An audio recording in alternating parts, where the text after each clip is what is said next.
When we picture the ancient Maya, we all think of those incredible pyramids, right? Sticking right up out of the jungle.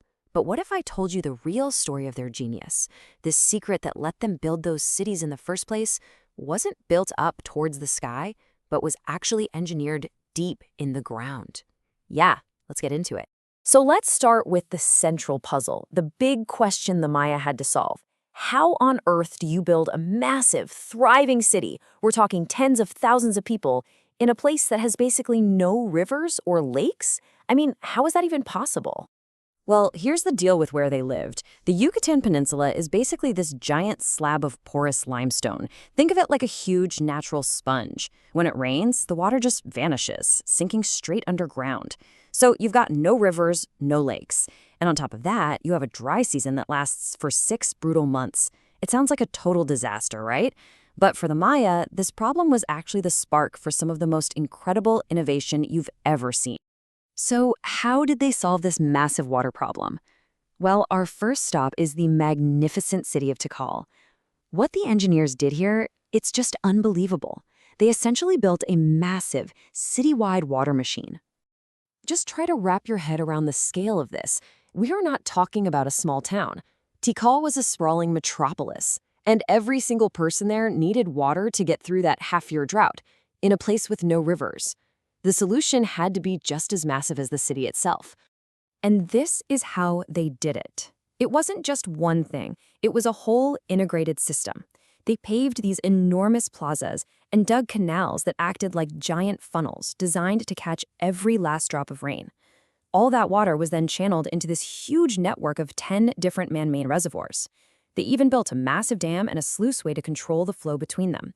It was, honestly, a masterpiece of hydraulic engineering. And you know what's really wild? We can actually pinpoint when this whole thing was built. Archaeologists have dated the main parts of this system to around 370 CE. That tells us this wasn't something that just evolved slowly over time. No, this was a planned, visionary public works project, probably ordered by one powerful ruler we know as Jaguar Paw the Great. Okay, so they collected massive amounts of water. Problem solved, right? Well, not quite.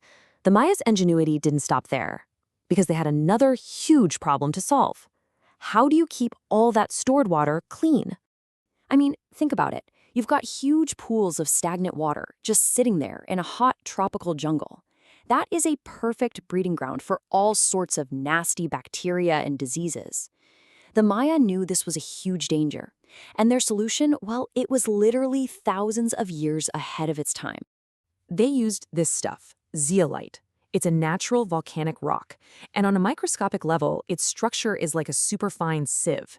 It's perfect for trapping dangerous microbes and even heavy metals. Now, if that sounds familiar, it should. Zeolite is a key ingredient in the water filters that many of us use in our homes today. Researchers think the system worked a little something like this. As the rainwater was funneled toward one of the main reservoirs, it had to pass through a sort of filter box. First, it would go through layers of sand and quartz to get the big stuff out.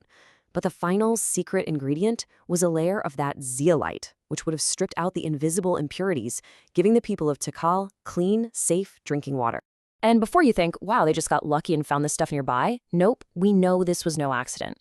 The zeolite and quartz they used aren't found anywhere near Tikal. Scientists have actually traced them to a source more than 18 miles away. That means the Maya intentionally sought out this material, mined it, and hauled it all the way back to the city specifically to build their filters. That is some next-level planning. I think archaeologist Kenneth Barnett Tankersley said it best. He called it simply a remarkable innovation, and it really is. It shows this deep understanding of the natural world and how to apply it scientifically. It's just astounding. So, Tikal had too little water. But get this, not every Maya city had that problem. Let's jump over to the city of Palenque, where they were dealing with the complete opposite issue. They had way too much water. See, Palenque was built on this really steep hillside, and there were natural springs gushing water out of the ground everywhere.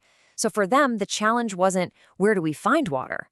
It was, what in the world do we do with all this water to stop the city from flooding and washing away? And what they did was get really clever with gravity. They built these incredible underground aqueducts to manage the streams, routing them right under their main plazas. And they took full advantage of the steep terrain. Check this out. One of their aqueducts drops 20 feet over a length of just 200 feet. That's a steep drop, and it builds up a ton of potential energy in the water. And this is where the pure genius comes in.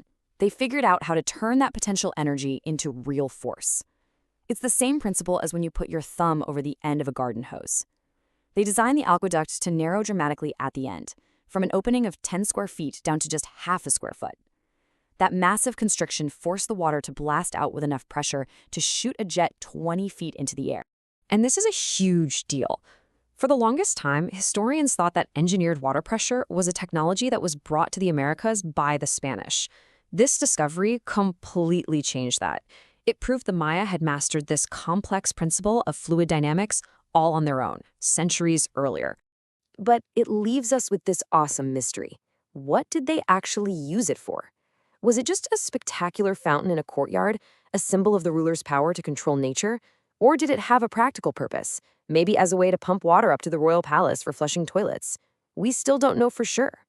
But this whole story of incredible success, of brilliant innovation, it has a really dark final chapter. Because it seems that the very engineering genius that allowed the Maya to thrive might have also planted the seeds of their own collapse. Think about it. Because they were so good at managing water, their cities grew huge, populations boomed, and with all those people, they could build bigger and more magnificent temples and palaces. But all of that success created a new and very dangerous vulnerability. Get ready for this number, because it is just staggering. To create the beautiful white lime plaster that covered their buildings, they had to burn tons of limestone in super hot fires. And the fuel for those fires?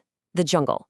It took about 20 large trees to make enough plaster to cover just one single square meter. 20 trees. And we all know what happens when you cut down not many trees. It changes the local weather. It's pretty simple science. A healthy forest absorbs sunlight and helps create the conditions for rain. But when you clear the land, that bare ground reflects heat back into the atmosphere, which actually leads to less rain. They were, without realizing it, making their own environment drier. And that right there is the tragic irony of this story. The ambition that drove them to build their incredible cities also fueled deforestation that made the natural drought so much worse. Eventually, the climate they had created became so dry that the rains just stopped coming. And even Tikal's great water machine, their brilliant reservoir system, ran completely dry. It's such a powerful thing to think about. The Maya were absolute masters of engineering. They were innovators who solved impossible problems with incredible cleverness. But their story is also a profound cautionary tale, and it asks a question that we really have to think about even today. What happens when your greatest strength becomes your most dangerous weakness?